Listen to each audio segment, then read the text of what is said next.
ገንዘብ ማግኘት ማራቶን እንጂ 100 ሜትር ሩጫ አይደለም። አብዛኛው ሰው በየቀኑ እየሮጠ ውጤት የሌለው ለምን እንደሆነ ታውቃላችሁ? ምክንያቱም መገንባት ያለባቸውን ነገር ትተው መያዝ የማይችሉትን ጥላ እያሳደዱ ስለሆነ ነው።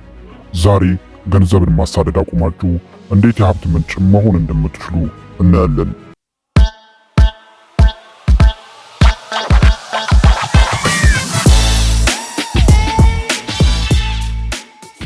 ዛሬ የምናወራው ስለ ገንዘብ ነው፣ ግን ደግሞ ስለ ገንዘብ አይደለም። ብዙዎቻችን ጠዋት ስንነሳ የምናስበው አንድ ነገር ብቻ ነው። እንዴት ተጨማሪ ብር ላገኝ? ስራ፣ ቢዝነስ፣ ተጨማሪ ሰዓት መስራት፣ ሁሉንም የምናደርገው ገንዘብ ለመያዝ ብለን ነው። ነገር ግን አንድ ምስጢር ልንገራችሁ። ገንዘብን እንደ ጥላ ተመልከቱት። ጥላን ለመያዝ በሮጣችሁ ቁጥር ከፊታችሁ ይሸሻል።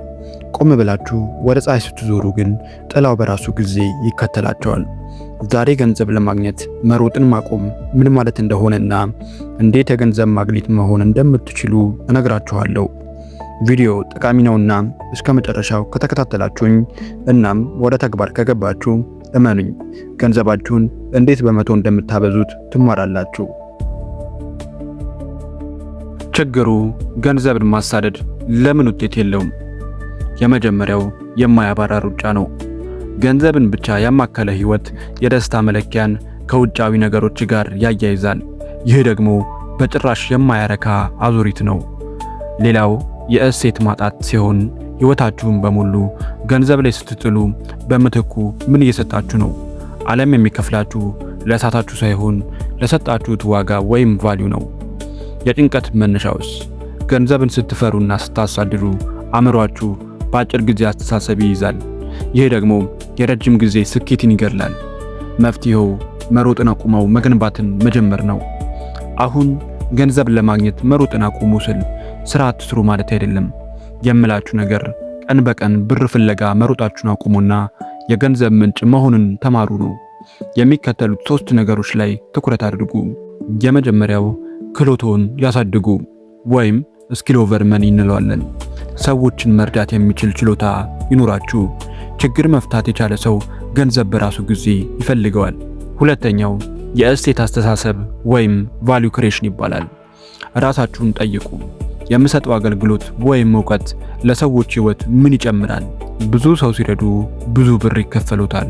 ሶስተኛው ትዕግስትና ስርዓት ወይም ደግሞ ኮምፓውንዲንግ ኢፌክት ይባላል። ታላላቅ ነገሮች በአንድ ቀን አይገነቡም። ገንዘብ ማግኘት ማራቶን ነው፣ ሩጫ ወይም ስፕሪንት አይደለም። የስነ ልቦና ለውጥ የብልጽግና አስተሳሰብ ወይም አባውንዳንት ማይንድ ሴት የምንለው ዓለም ላይ ሀብት አለ፣ እጥረት አለ ብለህ የምታስብ ከሆነ እድሎችን ታጣለህ ይለናል። የሰጪነት መንፈስ መውሰድ ብቻ ሳይሆን መክፈልን መለማመድ፣ ለህብረተሰባችሁ፣ ለጎረቤታችሁ፣ ለስራ ባልደረባችሁ በጎ ነገር ማድረግ የሀብት በር ነው። ስሜታዊ ብስለት ገንዘብን ለመቆጣጠር መጀመሪያ ስሜታችሁን ተቆጣጠሩ። ጓደኞቼ ገንዘብ የድካማችሁ ውጤት ብቻ አይደለም። ገንዘብ የችሎታችሁ የዋጋችሁና የዓለምን ችግር የመፍታት ብቃታችሁ መለኪያ ነው። ከዛሬ ጀምሮ ምን ያህል ገንዘብ ላግኝ የሚለውን ጥያቄ ሰርዙና ምን ያህል ዋጋ ያለው ሰው መሆን እችላለሁ የሚለውን ጥያቄ በቦታው አስቀምጡ። እመኑኝ የገንዘብ ችግራችሁ በራሱ ጊዜ ይፈታል። ምክንያቱም ህይወት የምትከፍለው ለአሳዳጅ ሳይሆን ለገንቢ ነው።